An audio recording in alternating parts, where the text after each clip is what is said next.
Thomas Brennan never thought a piece of paper would change his entire life. But when his grandfather died in 2018, that's exactly what happened. The old man left him 200 acres of beautiful Colorado land that had been in their family since the 1940s. The property wasn't fancy, but it was perfect. Rolling green hills stretched as far as you could see. Ancient oak trees provided shade on hot summer days. In the middle of it all sat a small lake that his grandfather had created by building a dam back in 1947. The water was so clear you could see fish swimming 20 feet down. Thomas had spent every summer there as a kid.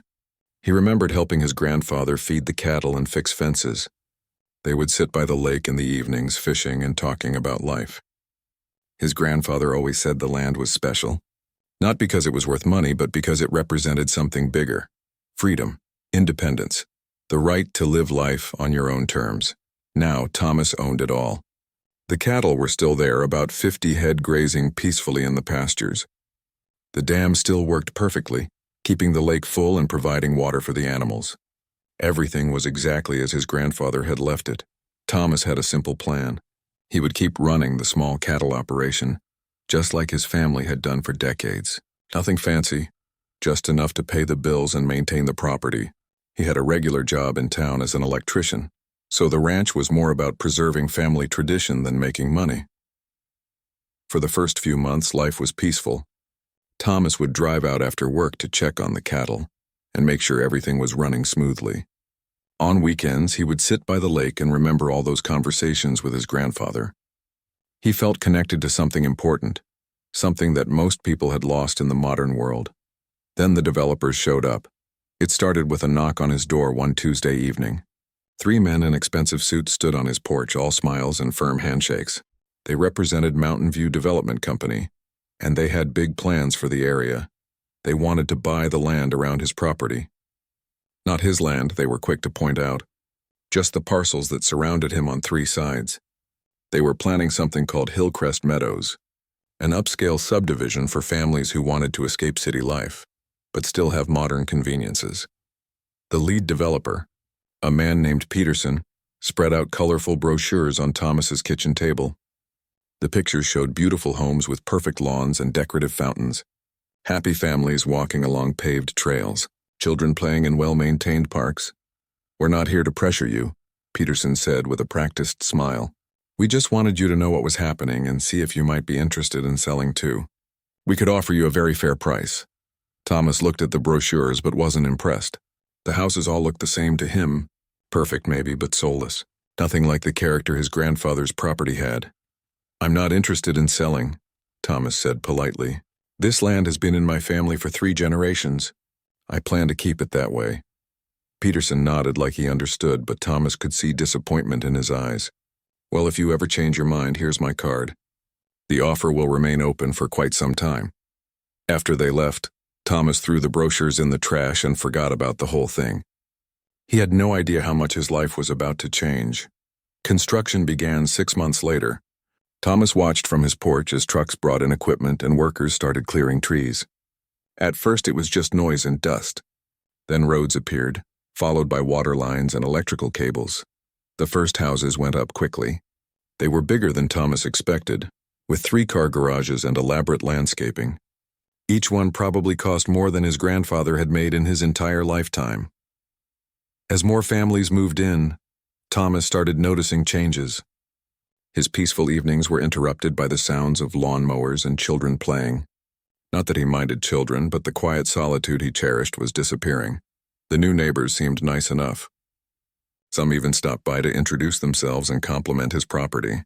They said they loved the rustic charm and the lake was absolutely gorgeous. A few asked if they could fish there sometime, and Thomas always said yes. His grandfather had taught him that water and land were meant to be shared when possible. But as the subdivision grew, things started feeling different. Thomas noticed people looking at his cattle with expressions he couldn't quite read. Not hostile exactly, but not entirely comfortable either. Some of the new residents had never lived near working farmland before. One Saturday morning, Thomas was fixing a fence when a woman jogged past his property line. She stopped and called out to him.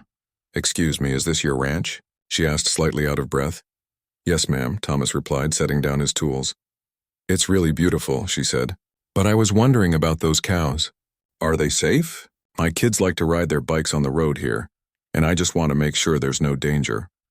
Thomas assured her the cattle were gentle and the fences were secure. The woman smiled and thanked him, but he could tell she was still worried. It was the first time anyone had questioned his right to raise cattle on his own property. As Hillcrest Meadows neared completion, Thomas received an official-looking envelope in his mailbox. Inside was a letter from something called the Hillcrest Meadows Homeowners Association. They were forming an official organization to maintain property values and enforce community standards. The letter was friendly enough, welcoming him to the neighborhood and explaining how HOAs worked. There was a list of benefits: maintained common areas, organized social events, and protection against activities that might lower property values. At the bottom was a membership form and a request for $500 in monthly dues. Thomas read the letter twice, then called his friend Jack, who had dealt with an HOA at his previous house. "They want me to pay them money to tell me what I can do with my own property?" Thomas asked. Jack laughed, but it wasn't a happy sound. "That's exactly what they want. And once you're in, they can fine you for anything. Grass too long, wrong color mailbox, parking your truck in the driveway instead of the garage. It never ends." Thomas looked out his window at the cattle grazing peacefully in the pasture. His grandfather had built this place to be free from exactly this kind of interference. He wrote "not interested" across the membership form and mailed it back. That was his first mistake. Not because he was wrong, but because he had no idea how determined the HOA was to get what they wanted, and what they wanted was control over every piece of property in their little kingdom. Even if that property had been there decades before their subdivision existed, even if it belonged to a man whose family had worked the land for 3 generations, even if they had no legal right to it whatsoever. The war for Thomas's property was about to begin, and he didn't even know it yet. The second letter arrived 3 weeks later, and this one wasn't friendly at all. Thomas was having his morning coffee when he saw the certified mail truck pull up to his mailbox. He had to sign for the thick envelope, which immediately put him on edge. Good news never came certified mail. The letter was from Reynolds, Martinez and Associates, a law firm representing the Hillcrest Meadows Homeowners Association. Thomas had to read it twice before he could believe what he was seeing. According to their lawyers, Thomas's property was now considered part of the Hillcrest Meadows community due to something called geographic inclusion. Boundaries. They claimed that because his land was surrounded on 3 sides by the subdivision, county zoning maps automatically placed him within their jurisdiction. The letter demanded that Thomas immediately join the HOA, pay all back dues since the association was formed, and comply with their community standards. If he refused, they would take legal action to force compliance. Thomas called the county zoning office that same day. The clerk he spoke with sounded confused when he explained the situation. "Let me check on that," she said, putting him on hold for several minutes. When she came back, her tone was apologetic. "I'm showing some conflicting information here. There might be an error in our mapping system. Can you come in tomorrow so we can look at this together?" At the county office, Thomas spread his grandfather's original property deed across the clerk's desk. The boundaries were clear and had never changed. His land was definitely not part of any subdivision. "You're absolutely right," the clerk confirmed. "But somehow the HOA's incorporation papers show different boundaries. This looks like it might be intentional." "What do you mean?" Thomas asked. The clerk lowered her voice. "Between you and me, I've seen this before. Some HOAs will file paperwork with slightly expanded boundaries, hoping nobody notices or challenges it. Then they use those official documents to claim authority over properties that were never actually part of their development." Thomas felt his anger rising. "So they're basically trying to steal my property?" "Not steal exactly. More like extend their control over it. If you don't fight it, they can eventually make it very expensive for you to keep living there." Thomas left the county office with copies of all the relevant documents and a recommendation for a good lawyer. The attorney, a woman named Patricia Chen, had experience with HOA disputes. "They're playing a dangerous game," Chen told him after reviewing the paperwork. "But unfortunately, it's not uncommon. HOAs have a lot of power once they get established, and some of them abuse that power." She explained that fighting the case would be expensive and time-consuming. HOAs had several advantages in legal disputes. They could collect money from hundreds of homeowners to pay legal fees, while individual property owners had to fund their own defense. "How much are we talking about?" Thomas asked. "Could be anywhere from $20,000 to $50,000 depending on how far they want to push it," Chen said. "And that's just for the initial fight. If they lose, they might appeal or find other ways to harass you." Thomas thought about his grandfather working this land for decades without anyone telling him what he could or couldn't do. The old man had paid off the property through sheer hard work and determination. Now some lawyers in suits wanted to take that freedom away. "Let's fight it," Thomas said. The legal battle began immediately.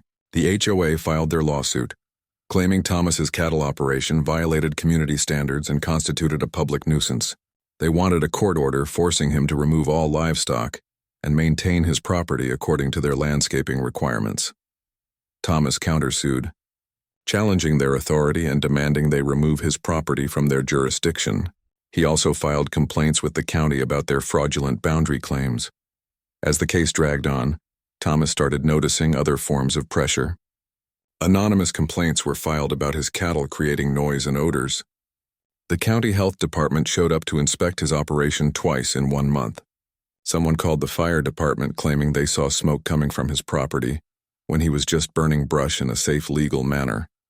His neighbors in the subdivision began treating him differently too. The friendly waves stopped. People would turn away when they saw him in town. One family that had previously asked to fish in his lake posted a sign in their yard supporting community standards and property values. The stress was affecting every part of Thomas's life. He was spending thousands of dollars he didn't have on legal fees. His sleep was disrupted by worry about court dates and depositions. Even his work was suffering because he had to take time off for meetings with lawyers. After 6 months of legal battles, Chen brought him disturbing news.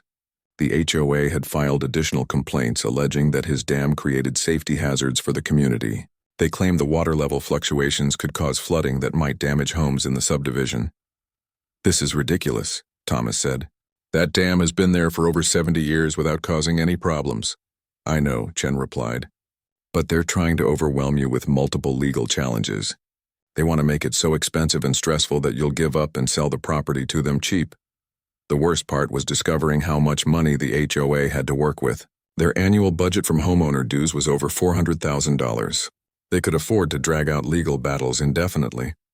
While Thomas was already struggling to pay his legal bills, Chen suggested they try to negotiate a settlement, but the HOA's demands were unreasonable. They wanted Thomas to remove his cattle, join their association, pay all back dues and fines, and agree to maintain his property according to their standards. In exchange, they would drop their lawsuits. "Basically, they want me to surrender completely," Thomas told his friend Jack over beers one evening. "That's exactly what they want," Jack agreed. "These HOAs are like little dictatorships. Once they get power, they always want more." Thomas was facing a terrible choice. He could continue fighting and risk losing everything to legal fees, or he could give in and let the HOA control his family's property. Neither option felt acceptable. Then Chen called with even worse news. The court had issued a preliminary injunction ordering Thomas to remove his cattle within 30 days, pending the outcome of the lawsuit. The judge ruled that maintaining the status quo required eliminating the alleged nuisance until the matter could be fully resolved. Thomas felt sick as he hung up the phone. Without the cattle, his property would just be expensive land with no income. He would have to sell hayfields that had been unused for decades. The ranch his grandfather built would effectively cease to exist. As he watched his cattle grazing peacefully by the lake that evening, Thomas made a decision. He wasn't going to let some lawyers in suits destroy everything his family had built. There had to be another way to fight back. He just had to find it. The HOA thought they were dealing with a simple rancher who would eventually give up when the pressure got too intense. They had no idea that Thomas was about to discover something that would change everything, something that would give him the power to fight back in ways they never imagined, something that would turn their own success against them in the most dramatic way possible. Thomas was sitting in his kitchen at 2 a.m, surrounded by legal documents and old family papers. He couldn't sleep anyway, so he figured he might as well try to understand exactly what his grandfather had left him. The court order to remove his cattle had been a devastating blow. Patricia Chen was working on an appeal, but she warned him it could take months. In the meantime, he was facing daily fines of $200 from the HOA for non-compliance with the preliminary injunction. As he sorted through decades of paperwork, Thomas found documents he had never seen before. His grandfather had been meticulous about keeping records, storing everything in old shoeboxes and filing cabinets. Birth certificates, tax records, equipment purchases, veterinary bills, it was all there. Then he found something interesting. A folder labeled water rights in his grandfather's careful handwriting. Inside were documents dating back to 1943, when his great-grandfather first settled the land. Thomas had never thought much about water rights before. He just assumed that if you owned property next to a stream or lake, you could use the water. Apparently, it was much more complicated than that. The original water rights certificate showed that his great-grandfather had filed a claim for 50 acre-feet of water per year from the natural spring that fed his property. The dam his grandfather built in 1947 was specifically mentioned as part of the water storage and distribution system. Thomas rubbed his tired eyes and kept reading. According to these documents, his family's water rights were considered senior rights because they were established before any other development in the area. That meant they took priority over any newer claims. But what did that actually mean? Thomas decided to call Patricia Chen first thing in the morning. "Water rights?" Chen said when he explained what he had found. "Thomas, why didn't you mention this before? Water rights can be incredibly important in disputes like this." She recommended he contact a specialist named David Rodriguez who handled water law cases. Rodriguez agreed to meet with Thomas that afternoon. The water rights attorney was a soft-spoken man in his 50s who had been handling water disputes for over 20 years. He examined Thomas's documents carefully, occasionally making notes or asking questions about the property layout. "This is very interesting," Rodriguez finally said. "Your water rights definitely predate any development in this area, and according to these surveys, the natural spring that supplies your lake is the primary water source for this entire valley." "What does that mean exactly?" Thomas asked. Rodriguez pulled out a map of the area and started drawing lines with a pencil. When developers build new subdivisions, they have to prove they have adequate water supplies to support the population. They file applications with the state showing where their water will come from. He circled the area where Hillcrest Meadows was located. "I'm willing to bet that when your HOA's developers applied for their permits, they included your water source in their calculations." "It's very common. They assume they'll eventually be able to purchase or control all water rights in the area." Thomas felt a spark of hope for the first time in months. "So they're using my water?" "Potentially. Let me research their permits and see exactly what they claimed when they applied for approval to build." Rodriguez paused. "But Thomas, I have to warn you. If they are using water you legally control and you decide to restrict that access, it could affect a lot of people." "You mean the homeowners?" "Exactly. We're talking about nearly 900 families who bought homes believing they had secure water access. This could get very complicated." Rodriguez spent the next week researching Hillcrest Meadows development permits and water usage applications. What he found was even more significant than Thomas had hoped. When they met again, Rodriguez had a thick folder of documents and a serious expression on his face. "Thomas, this is bigger than I initially thought," he began. "The developers absolutely included your water allocation in their permit applications. According to their environmental impact studies, they claimed access to 75 acre-feet of water per year from this valley." He spread out the official documents. "But here's the problem. Your family controls 50 of those 75 acre-feet through your senior water rights. The remaining 25 acre-feet comes from a smaller spring on the other side of the development." Thomas studied the papers, trying to understand the implications. "So they built a subdivision for 900 families based on water they don't actually control?" "That's exactly what they did. And it gets worse. Their own engineering studies show that 25 acre-feet isn't sufficient to support their community during drought years. They absolutely need access to your water to meet their legal obligations to residents." Rodriguez explained that the subdivision's entire irrigation system was designed around access to both water sources. The decorative fountains, landscaping, and even the stormwater management system all depended on having the full 75 acre-feet available. "What happens if I cut off their access to my water?" Thomas asked. "Legally, you have every right to do that. These are your water rights, established decades before their development existed. but practically speaking, it would create a crisis for the entire subdivision. Thomas thought about all the families living in Hillcrest Meadows. Most of them probably had no idea their water security depended on his cooperation. They had bought homes in good faith, trusting that the developers had secured all necessary resources. There's something else, Rodriguez continued. I contacted the state water engineer's office. They're very interested in this situation. Apparently, there have been questions about over-allocation of water rights in this region for several years. He explained that if the subdivision couldn't meet its water obligations, the state could potentially revoke their permits or require expensive modifications to their infrastructure. The HOA board members don't necessarily know about this, Rodriguez said. The original developers handled all the water rights research, and that information might not have been passed along when the HOA took control. Thomas was starting to see possibilities he hadn't imagined before.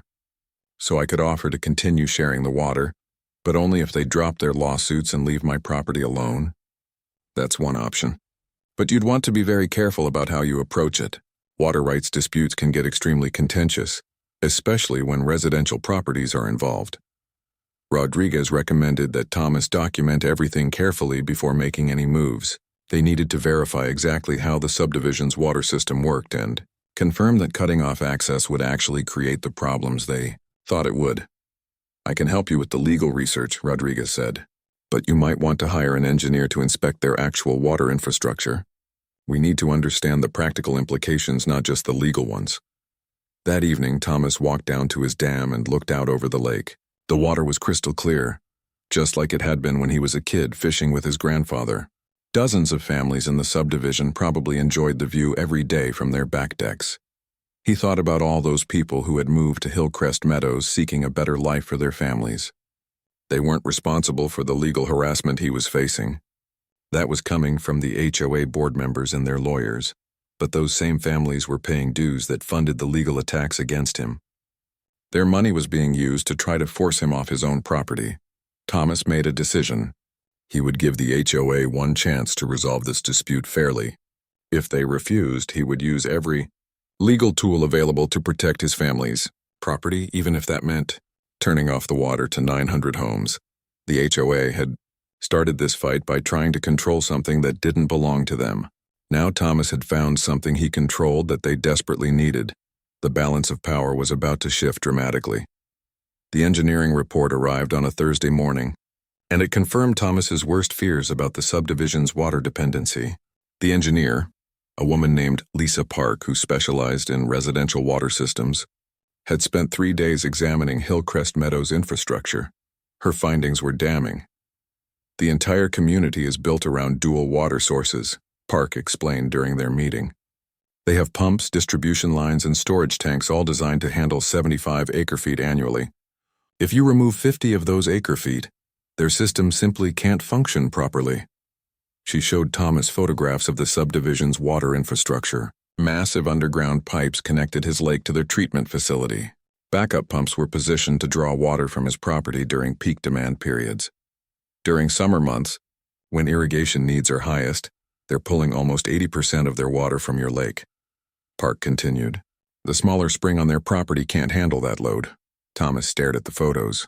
He had been so focused on his legal battles that he hadn't realized how extensively the developers had connected their system to his water source. Did they ask permission for any of this? He asked. That's not really my area, Park replied.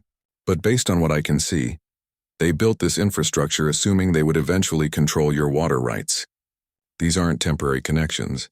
This is permanent, expensive infrastructure. The report also detailed what would happen if Thomas cut off their water access. Decorative fountains would stop working immediately. Landscaping irrigation would fail within days. During summer months, residents might face water restrictions or outright shortages. The community could survive on their smaller water source, Park explained, but they'd have to dramatically reduce usage and probably eliminate all non-essential water features. Thomas thanked Park for her work and spent the rest of the day thinking about his options. He now had concrete proof that the HOA needed his cooperation far more than he needed theirs. That evening, he called Patricia Chen and David Rodriguez for a conference call. Based on this engineering report, I think we have significant leverage, Rodriguez said. They built their entire community assuming they could control your water. That was a massive gamble and it didn't pay off, Chen agreed. The question is how you want to use that leverage. We could negotiate from a position of strength now. Thomas had been thinking about this all day. I want to make them an offer they can't refuse. But I also want to be fair to the families living there. They spent an hour crafting what Rodriguez called the ultimate settlement offer. Thomas would continue, sharing his water rights with the subdivision under a permanent legal agreement. In exchange, the HOA would drop all lawsuits, remove his property from their jurisdiction, pay all his legal fees, and sign a binding agreement never to interfere with his property again. We should give them 30 days to respond, Chen suggested. That's generous considering how they've treated you. Thomas shook his head. I want this resolved quickly. Give them 1 week. The next morning, Rodriguez hand-delivered the settlement offer to the HOA's legal team. The letter was clear, professional, and backed by detailed documentation about water rights and infrastructure dependencies. Thomas expected a quick response, but days passed without any communication from the HOA. Finally, Chen received a call from their attorney. They're rejecting your offer, she told Thomas. Their lawyer said they don't believe you have the legal authority to cut off water access and they're prepared to fight this in court. Thomas wasn't surprised, but he was disappointed. What did they counteroffer? Nothing. They basically told us to go ahead and try to enforce your water rights. They think you're bluffing. That evening, Thomas received a certified letter from the HOA that made his blood boil. Not only were they rejecting his settlement offer, but they were actually escalating their legal attacks. The letter informed him that the daily fines for noncompliance had been increased to $300 per day. They were also filing additional complaints about the deteriorating condition of his property and demanding immediate landscaping improvements to meet community standards. Most insulting of all, they were threatening to place a lien on his property for accumulated fines and fees. According to their calculations, he now owed the HOA over $65,000. Thomas called Rodriguez immediately. They're trying to force you into bankruptcy, the water rights attorney said after hearing about the letter. If they can put a large enough lien on your property, they might be able to force a sale to recover their money. Can they actually do that? Unfortunately, yes. HOAs have significant collection powers in Colorado. If they get a judgment for unpaid fines, they can eventually foreclose on your property. Thomas felt trapped. The HOA was using their legal system like a weapon, burying him in fines and fees he couldn't afford to pay while denying him any reasonable way to resolve the dispute. What are my options? He asked. Rodriguez was quiet for a moment. Legally, you have every right to restrict their access to your water. You've tried to negotiate in good faith and they've refused. At this point, cutting off their water access might be your only leverage. What would that involve exactly? Your dam has spillway gates that control water flow, right? You could simply redirect the water away from their intake system. It's your property, your water rights, and your infrastructure. Thomas thought about the 900 families who would be affected. How much notice should I give them? Legally, you don't have to give any notice at all. But if you want to be fair to the residents, maybe send a final warning to the HOA board. Give them 72 hours to accept your settlement offer. That night, Thomas drafted what he hoped would be his final communication with the Hillcrest Meadows HOA. The letter was short and direct. You have 72 hours to accept my previous settlement offer in full. If you do not respond by 5 p.m. on Sunday, I will exercise my legal right to redirect water flow away from your community. This action will be permanent unless you agree to my terms. The choice is yours. He had the letter hand-delivered to every HOA board member's home on Thursday evening. Friday passed without any response. Saturday was equally quiet. On Sunday morning, Thomas received a phone call from the HOA president, a man named Wilson who had never spoken to him directly before. Mr. Brennan, this is Richard Wilson from the Hillcrest Meadows Board. I understand you're threatening to cut off our water supply. I'm not threatening anything, Thomas replied calmly. I'm informing you that I intend to exercise my legal water rights unless we can reach a reasonable settlement. You can't seriously be considering affecting 900 families over a property dispute, Wilson said, his voice rising. This is about much more than just you and the HOA now. You're absolutely right, Thomas agreed. That's why I've been trying to negotiate a fair settlement for months. You've refused every reasonable offer and instead chosen to escalate with fines and legal threats. Wilson's tone became more aggressive. If you cut off our water, we'll sue you for everything you're worth. We'll claim damages for every affected property. You'll lose your ranch and everything else you own. Thomas had expected threats, but hearing them still made him angry. Mr. Wilson, I suggest you consult with your attorneys about water rights law before making statements like that. I have seen your water rights that predate your development by decades. We'll see about that. Wilson snapped before hanging up. Thomas looked at his watch. It was 11 a.m. He had given them until 5 p.m. to respond with acceptance of his settlement offer. At exactly 5:01 p.m., with no response from the HOA, Thomas walked down to his dam to inspect the spillway gates. Tomorrow morning, he would find out just how serious the HOA was about their threats. And they would discover that he wasn't bluffing about anything. The battle that had started with legal papers and court filings was about to become very real. 900 families were about to learn that their comfortable suburban life depended entirely on the goodwill of a rancher they had spent months trying to destroy. Thomas felt no satisfaction in what he was about to do. But after months of legal harassment and financial pressure, he was out of options. If the HOA wanted to play hardball, he was ready to show them what real power looked like. Thomas barely slept Sunday night. He kept checking his phone, hoping for a last-minute message from the HOA accepting his settlement offer. By sunrise Monday morning, it was clear they had chosen to call his bluff. At 7 a.m., he met David Rodriguez and Patricia Chen at his property. Both attorneys had insisted on being present to document everything that happened. Rodriguez brought a video camera to record the entire process. "Are you absolutely sure you want to do this?" Chen asked one final time. Thomas looked across his property at the subdivision that had brought nothing but trouble to his life. They've had every opportunity to resolve this fairly. I'm done being their victim. The spillway gates on his dam were controlled by a simple manual system his grandfather had installed decades earlier. Large metal wheels could be turned to open or close the gates, directing water flow in different directions. For the past 4 years, the gates had been positioned to allow water to flow toward the subdivision's intake system. Thomas was about to change that. At exactly 8 a.m., with Rodriguez filming everything, Thomas began turning the wheels to redirect water flow away from Hillcrest Meadows. The process took about 20 minutes as he adjusted multiple gates to ensure proper water management for his own property. "How long before they notice?" Chen asked. "According to the engineering report, their system has about 6 hours of reserve capacity," Thomas replied. "After that, pressure will start dropping throughout the subdivision." They documented everything carefully. Rodriguez recorded Thomas explaining his legal right to control water flow on his own property. Chen took photographs of the spillway gates and the water rights certificates. Everything was done by the book. Thomas spent the rest of the morning checking on his cattle and trying to stay busy. Around noon, his phone started ringing.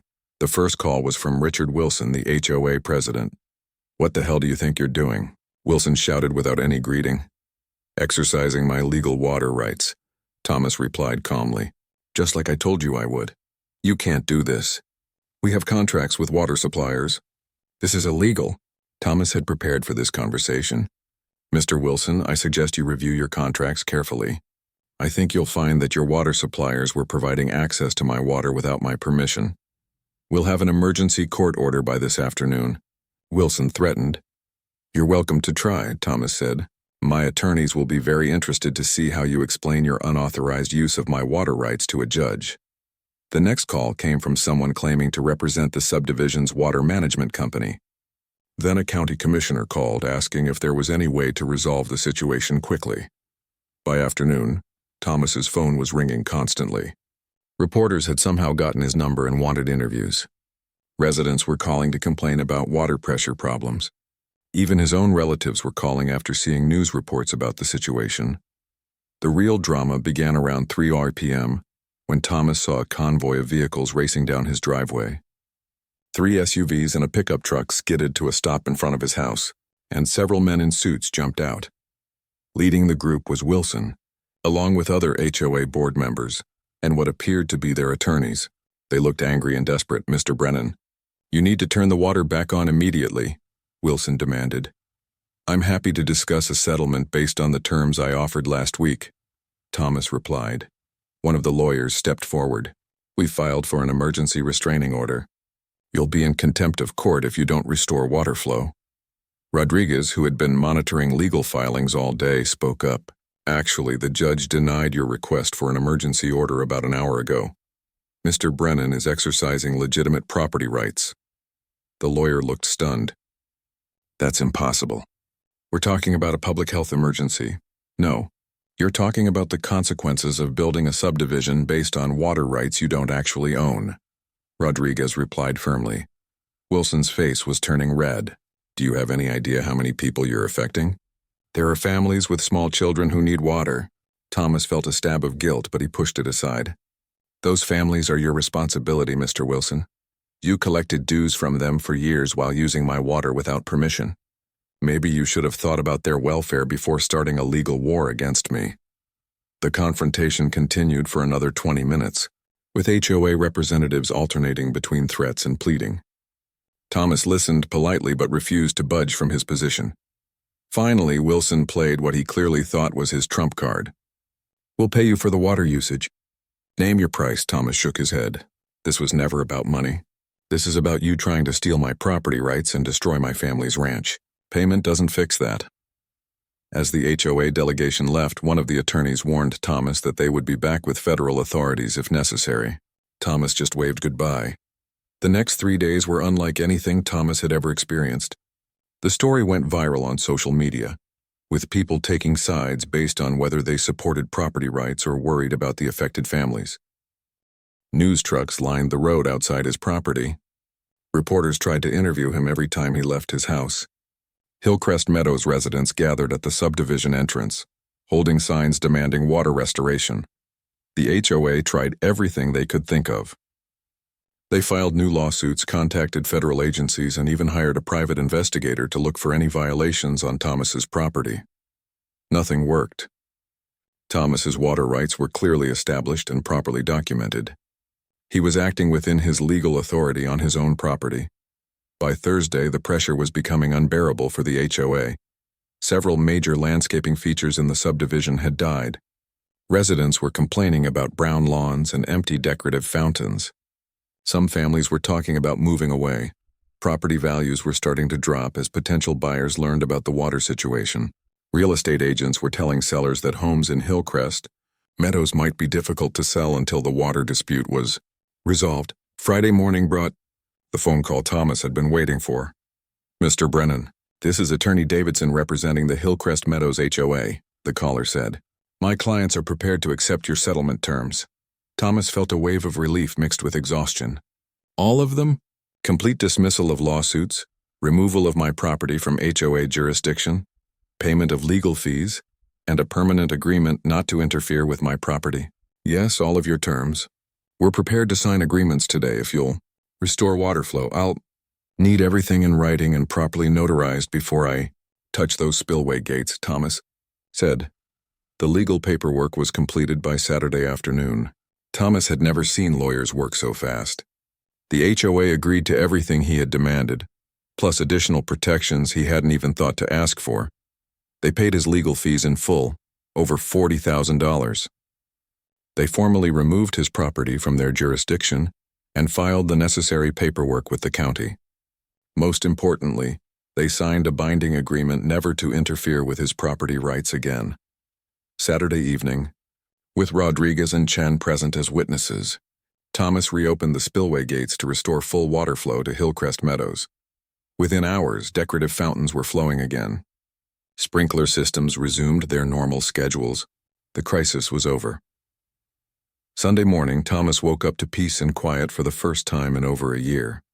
No legal documents in his mailbox, no threatening phone calls, no fines or fees. He sat on his porch with his coffee, watching his cattle graze peacefully by the lake. Everything was exactly as it should be. 6 months later, Thomas sold the property to a conservation group for twice what the original developers had offered. The organization planned to preserve the land permanently as open space, ensuring it would never be developed. Thomas used the money to buy a larger ranch in Montana, where he found 300 acres with water rights dating back to the 1880s. This time, he made sure to research any potential development in the area before making his purchase. The Hillcrest Meadows HOA still operates, but they never again attempted to expand their authority beyond their actual boundaries. They also implemented new policies requiring thorough legal review before pursuing any property disputes. Thomas learned that standing up to bullies sometimes requires dramatic action, but he also learned that property rights are only as strong as your willingness to defend them. His grandfather had always said the land represented freedom and independence. Thomas had almost lost both to lawyers and bureaucrats who thought they could take whatever they wanted through legal intimidation. In the end, the dam his grandfather built in 1947 had saved the family property in a way the old man never could have imagined. Sometimes the best defense is controlling something your enemies desperately need. And sometimes the only way to make people respect your rights is to show them exactly what happens when you exercise them.